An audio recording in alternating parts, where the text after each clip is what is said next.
Hello and welcome to not just another episode of the Soul of Business with Blaine Bartlett, but episode number 199.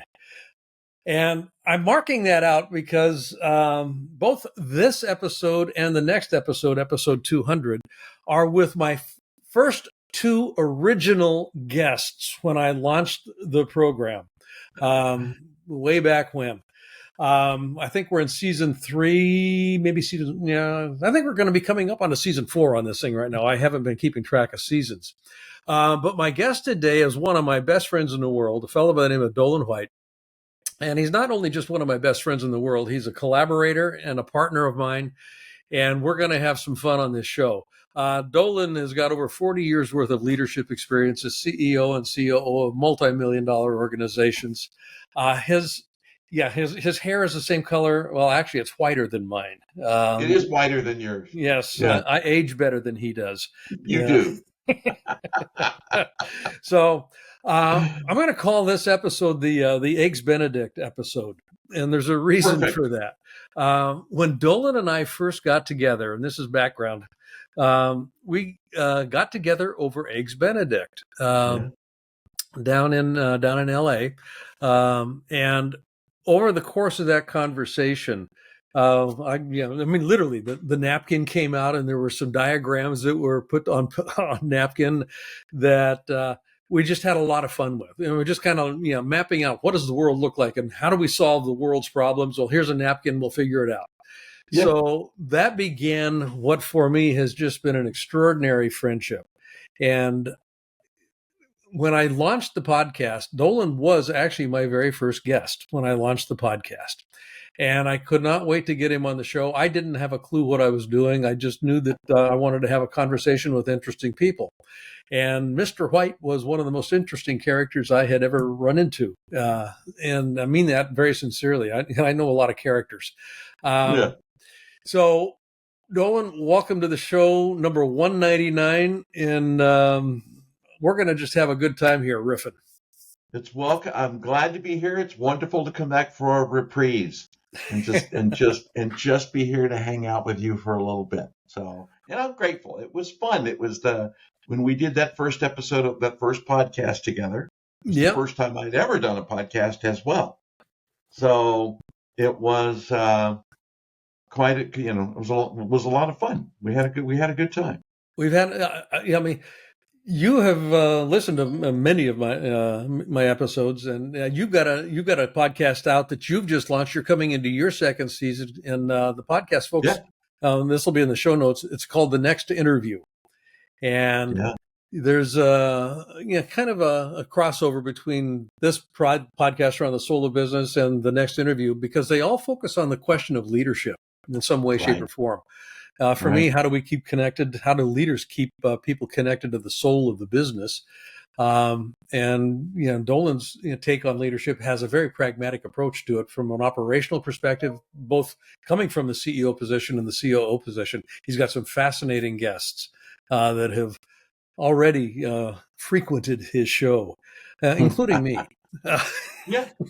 Including you. Including me. When we look at the last, when we first got together, I mean, I think it was 19, or not 19. Yeah, I'm going into the last century. I think it was 2018. It was following a course that Bob Proctor and I did called Fourth Dimensional Leadership. Right. And we sat down in 2018, and that was the infamous Eggs Benedict breakfast or lunch. Oh, yeah. What for you has been, and I'm going to just kind of lay this out here because we haven't rehearsed anything here. We haven't talked about what we're going to talk about, so we'll just see where we end up. Why would we? Why would we? We never do. Your career, when we first met, you were CEO of Rapid Crush, which a SaaS organization that is doing gangbuster stuff. I mean, they're just a great organization. In the intervening 6 years, you've had some shifts that have gone on. And I'm going to bring this up because I want to talk about just the the nature of leadership and the nature of change. And nothing is ever the same. It is always moving, always developing. And if you're not moving, you're not growing. And if it's not challenging you in some way, you're going to stifle your creative spirit. I've been watching you over the last, and we've had a lot of conversations, so watching just isn't the aphorism here, but there's been a lot of things that you've been doing over the last 6 years. What's been kind of your take on your journey in the last 6 years as a leader? Well, gosh, that's how much time we got? Exactly. What day is this? So this last day of 2024. That was record this just to put this in perspective. This is New Year's Eve 2024. So exactly. We're gonna put this up next week. The first podcast that's launching in 2025. So your journey last 6 years here. Yeah, it's interesting when we met. Of course we met through Bob Proctor, as you mentioned, and just for the sake of your listeners to put a little color to that story, we were both good friends with Bob. We had met him kind of through different things. I'd met him in PGI, his company, through the marketing company, being CEO of the marketing company, and they were an affiliate and they were generating revenue. And I called them one day and said, who's Bob? And why do I need to know that? And I met his son, Brian, and ultimately went to some of their events, and you were doing one of the events with him at a Paradigm Shift. And it kind of went on from there. And I was sitting at this wonderful table with this wonderful woman named Cynthia Kersey, who I was very familiar with and had donated and done stuff through our company with, and was sitting there, and I just happened to say, I really would like to meet that guy. And Cynthia said, I could probably arrange that, because I sleep with him. And I had to stop and think for a moment. And it turned out she was your wife. Yeah. And so I had an opportunity to meet you and kind of get to know you. And when we sat down for that moment where, hey, let's get together and just talk about business and kind of where I'm at. I was CEO of a marketing company. The marketing company was thriving, but I was, facing a lot of challenges with founders, 2 founders, and they were at odds. And there was a lot of stuff going on, which has since been been remediated over several years since then. And we're all still thick as thieves and good friends. But that kind of kicked into the thinking for me, because I had been leading software companies and all kinds of stuff before that point in time, around the importance, the deep importance of really creating empowerment inside of organizations and really building trust, and the importance of trust inside of a company, inside of a team, because without trust, and there was great distrust between me and the founders and between the 2 founders, and which created all kinds of stress that rippled down through I feel like I'm Italian today. I'm using my hands. Stress all through the organization.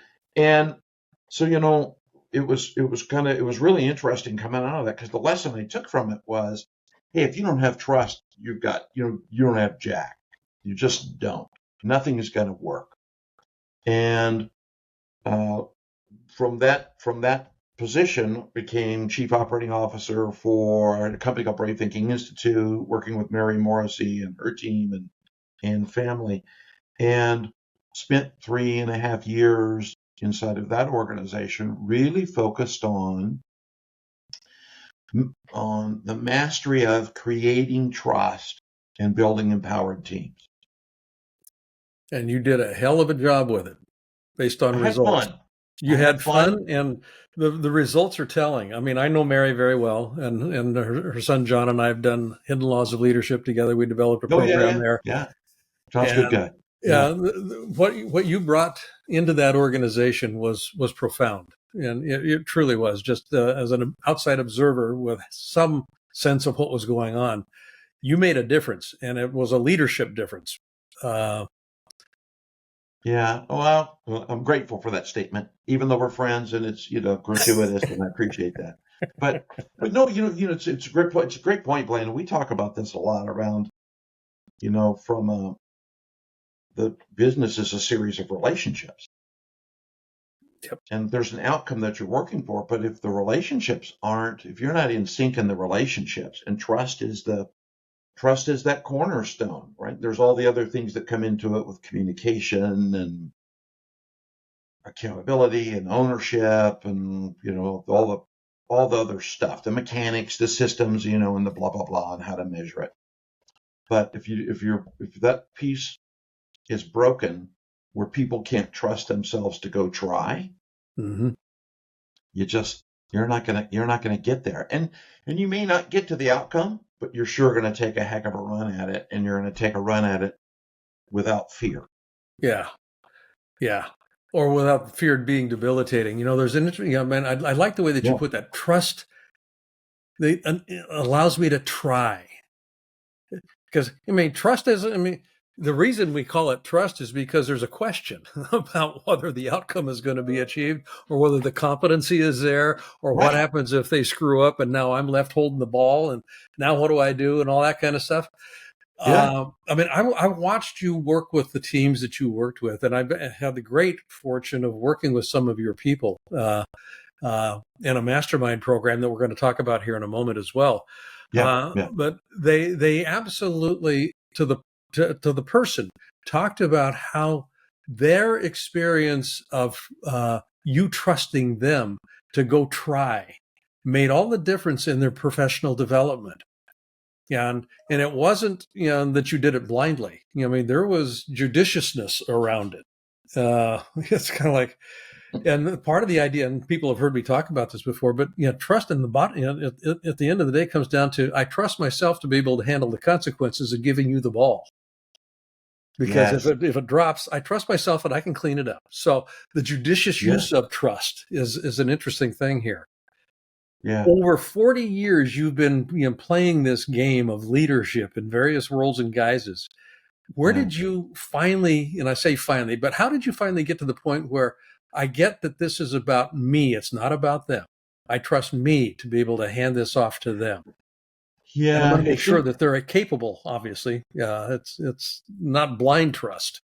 yeah, it's interesting. Yeah, that's a great question, because I know. So in my career in the software industry, I had a chance to work for some major manufacturers, software manufacturers, and most of them are all out of business now or have been consumed head down by other software companies throughout the career, and learn for some really really neat people. Kind of way back, my first real foray into the major software world was with IBM. Did a stint at IBM, and there was a guy named Ed Morimoto that taught me stuff. But there, I kind of started experimenting with, because I I'm an engineer by background, so I know a lot about stuff that I don't do anymore. That's now antiquated. Happens with the gray hair, but it's that kind of the moment where my teams were out on sites. They were out in client organizations. They Mm-hmm. were out consulting, and we were doing executive consulting and technical and building and all levels of the engagement. And I had to start developing the ability not to micromanage the teams, because it was killing me. Self-preservation. It was kicking my butt. So it was that kind of spot, Blaine, where it was I can continue on this path, but there's not enough of me to go around. So how do I start developing leaders in my teams? And how do I start creating little pockets of leadership? And some of it worked, and some of it I completely, set on fire. Yeah. And that part. And part of it too also became and I love the fact that you mentioned it. I think, the trust to try to be, it's that reciprocal thing of teaching people um, empowering them with really empowerment just comes down to empowerment for trust. Yeah. Right. Yeah. And you could teach skills, but if you empower them for trust and they've got the desire to succeed, they'll figure it. If they've got the desire, you can teach them the rest of it. The rest of the skills they can go figure out. Anybody can do it. Well, except for brain surgery, maybe. Anyway, we won't go there. I'm not going to do it. But that was really kind of my first foray into it, was trying to figure out how do you create an environment where, because I had hundreds of consultants reporting in my organization. And at one point, almost 2,000, and many partners, and how do you build a successful organization that can thrive and grow without micromanaging the darn thing? And it took me years and years and years of running into brick walls to learn the difference between managing and leading. Yep. Because I would constantly try to manage it to death and just couldn't do it. Yeah. Just couldn't get there. But when you really start focusing on, hey, wait a minute, let me focus on the leading side. And leading, and when I first started, I thought it was delegation. So if I delegate, I'm leading. No, because now I'm managing more.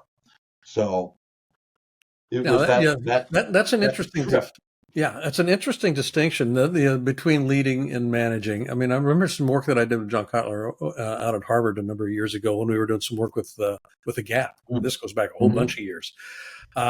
But Kotter,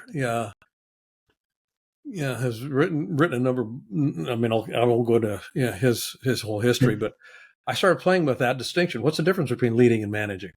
And the simplest distinction I ever came up with was that managing is about allocation of resources.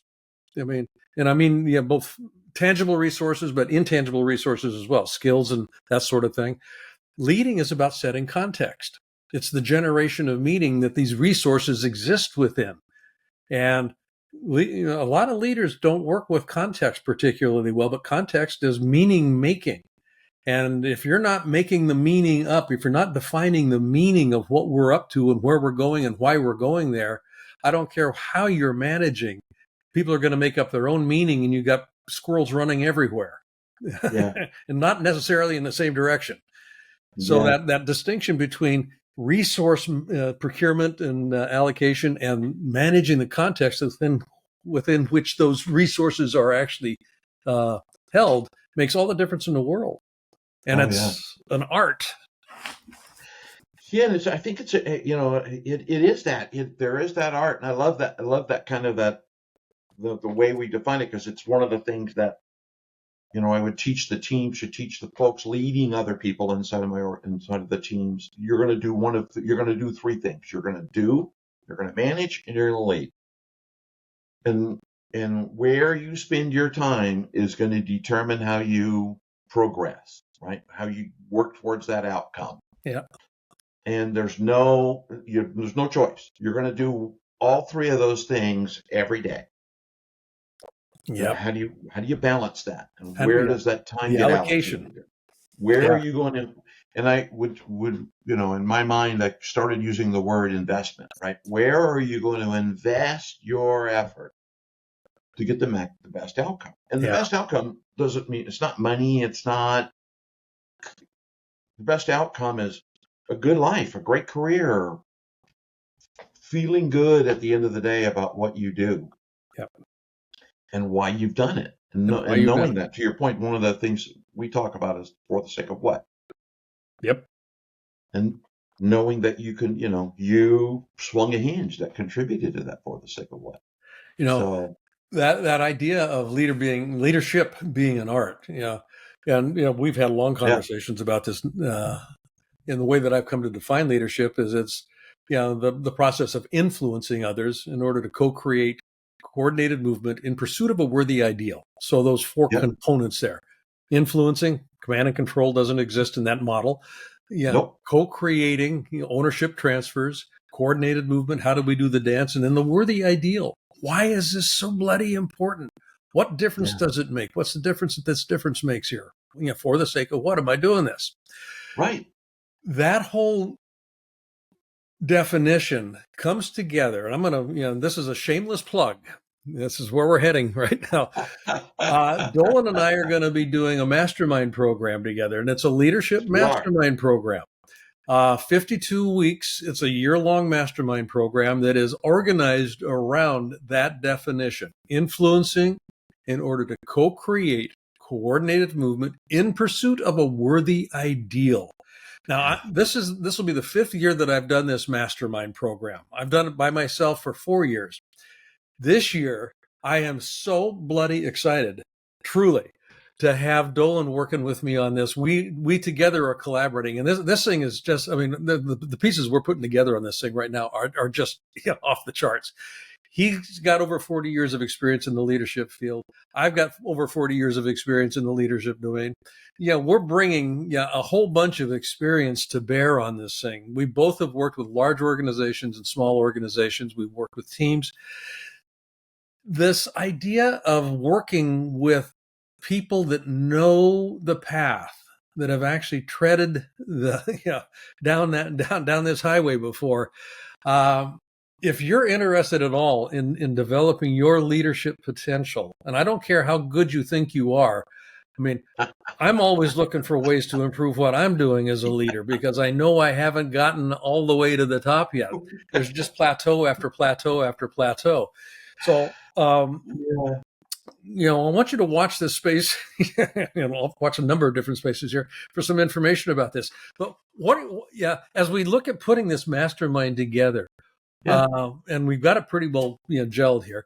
What are some of the things that you would like to see people walking away with, if they participated in this mastermind program?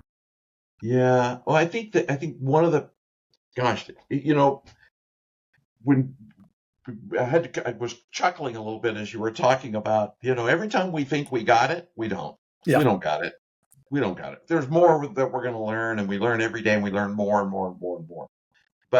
But we learn, it's that path to mastery, right?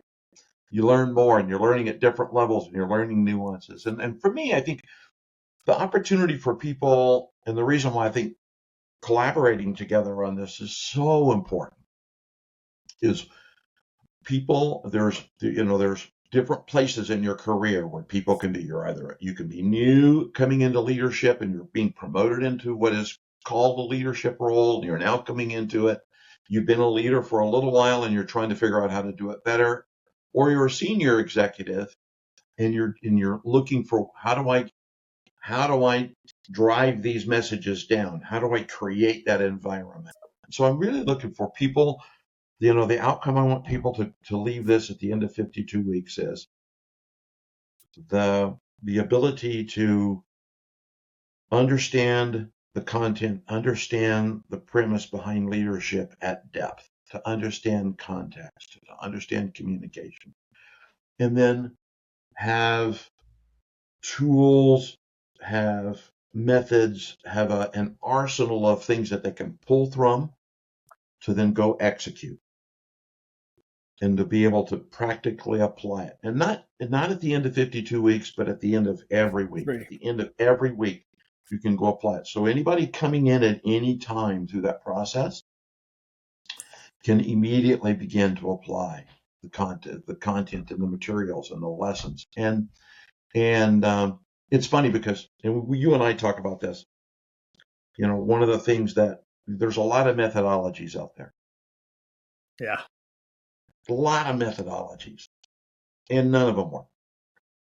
The bits and pieces of them work. Yeah.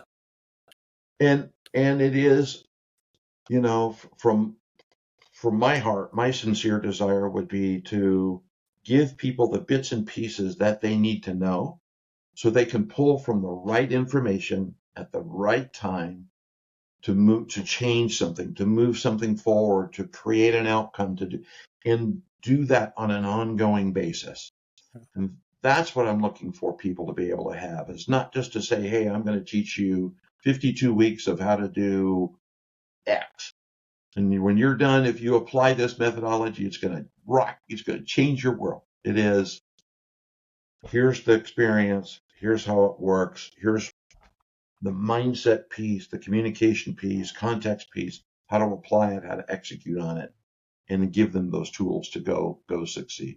Because Yeah, it changes lives. it does. Leadership changes lives. Yeah. Well, I mean, we've got in this program, I've got, and you know, these students, I've got a couple of folks Yes, you here that do. have, this will be their fifth year. Yeah. And the idea of plateaus. I mean, there's not a pinnacle that that, that I ultimately achieve. It's No. there's new information. And boy, they keep coming back. And I was surprised, when they started coming back again, and then really surprised when they came back the third time. The fourth time, Yeah, it's kind I of, know. guys, are you missing something, or are you just getting more and more and more? And it's kind of, no, we're getting everything we need. We just want more and more and more, Yeah. deeper and deeper and deeper. This is the art Yeah. of leadership. Leadership, I mean, I have taught leadership development for 40 years. And Mhm. to your point, different models, situational leadership. I mean, just all kinds of different models. And I came across a factoid not too long ago. The holy grail of almost every leader is emotional engagement, employee engagement. Get people Yeah. emotionally engaged in what we're doing. And Yes. companies worldwide spend around, and this is some McKinsey data, from the McKinsey consulting firm. The companies spend upwards of $47 billion annually on leadership development, trying to get people to understand emotional engagement. And if you look at Gallup's data showing the lack of emotional, 87% of most people are disengaged from their work in some fundamental way. They're not emotionally engaged. So $47 billion is spent trying to move that needle on 87% non-engagement, Yeah. and it's not working.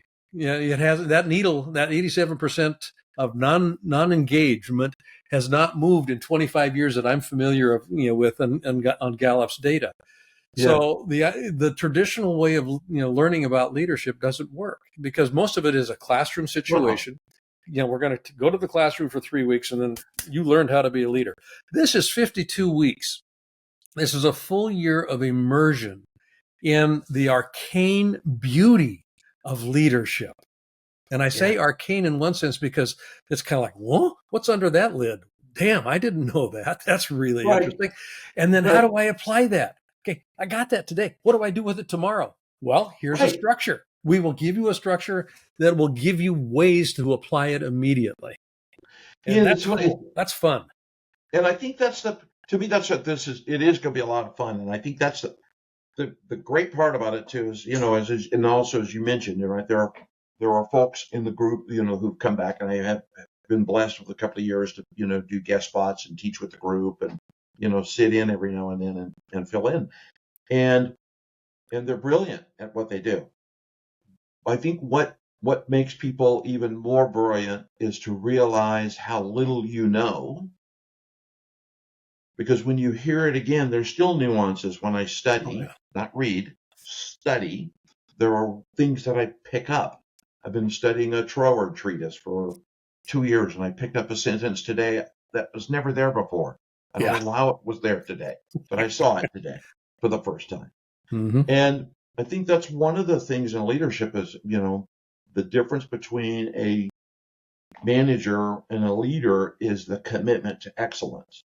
I commit myself to becoming better at what I do. There's a commitment that occurs there. And I think that's one of the things that we'll bring to the table is how does that work? And we've seen the systems, and we've tried the systems, and we've taught the systems, and we've seen what happens with some of the systems. So it's yeah, I think it'll be a lot of fun. I think the great thing for leaders, not to give another shameless plug, Oh, go ahead. is, you know, as a leader, your most important obligation is to recognize the custody of what has been put in your care,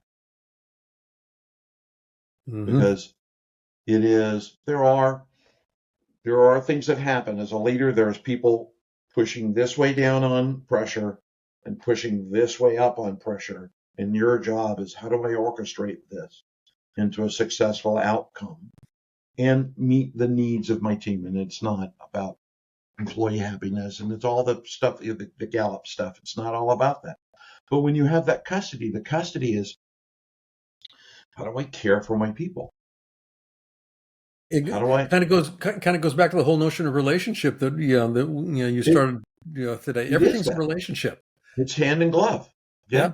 If the relationships are working well, you got a pretty good shot at being successful. If they're not working well, all bets are off. And the relationship conversation isn't just about my relationship with you; it's my relationship with myself. Right. Yeah. Yeah, Right. my It, relation. it is. Do I feel like I get to win here? Yeah. Do I feel confident? I mean, that relational dynamic is important from a leadership perspective. Absolutely. Do I know empirically, without a doubt, a moment's hesitation that you've got my back? The easiest, Yeah. simple words, right? I've heard many leaders say, "Oh, I got your back," and then the guy leaves or the individual leaves, and the leader spins around to somebody sitting next to him, and goes, "Jesus, I hope he does okay. If he doesn't do okay." And so you've got the I call it the bifurcation of communication. I'll Yes, use the a $3 bifurcation. word. Oh, a lovely Bifurcation. word. So, but that's It's that's called part being of it, and I think two-faced.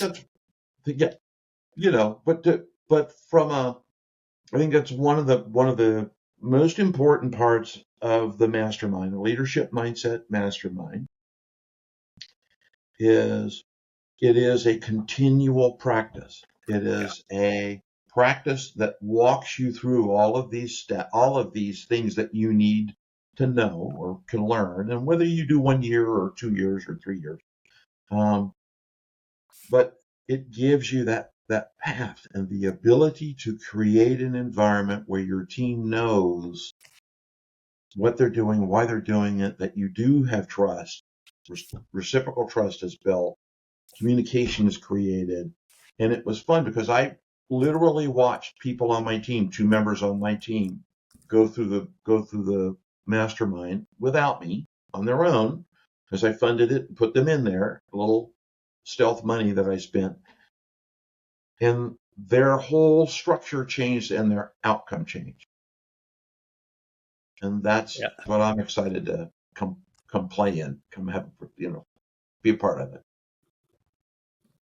Love it. Love it. Where we are going, folks, is to this mastermind. You're going to find out more information about that in the show notes and whatnot. But I want to just invite you to at least explore. There's a landing page that I'll direct you to here in a minute. But more importantly, for this podcast, this particular episode, Dolan and I have a lot of fun together, and we bring a lot to the table. There's no question about that. But more than anything, I think we're irreverent. Yeah, we don't take life too seriously, and at Yeah. our ages, it's important to understand that nobody gets out of here alive. So if you're dancing on thin ice, if you're skating on thin ice, you may as well dance, I think is how the saying goes. We encourage you to come play with us. I mean, honestly, come play with us. Yeah, Yeah. you will be you will be a better leader. Yes. And that has nothing to do with your current state of leadership expertise. You will be better. I guarantee it. There's no question about that. Yeah. So That we want to invite you to this. This is episode 199 of The Soul of Business with Blaine Bartlett. My very first guest on this show is Mr. Doland White, and he is my 199th guest as we close out the year of 2024 and open the year 2025. And Dolan, I can't thank you enough for being part of this. And I cannot tell you how excited I am to have you in harness with me over the course of this next year. We're going to have a whole lot of fun together, buddy. we are going to have a great time. I'm so looking forward to it, and looking forward to seeing all the new faces in the mastermind. That's going to be they're in for a ride. They're in So, for a ride. Yep, in absolutely. And for there a ride. may be even some Eggs Benedict involved at some point in We time. don't know. That's a One never know. possibility. That's Moving common possibility currency. into probability. That's the It whole could idea. be. Okay. Could Folks, well you've been be. listening to Blaine Bartlett on The Soul of Business with Blaine Bartlett. As always, in your life, find a way to be a center of distribution, not a center of accumulation. You're going to find that when you're distributing, life works a whole lot better. Take care, and we'll see you on the next episode. And the next episode is a special episode because it's number 200. You are not going to want to miss it.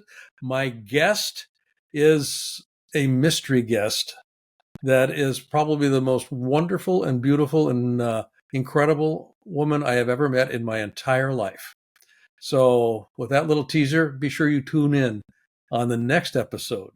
Take care. Until next time.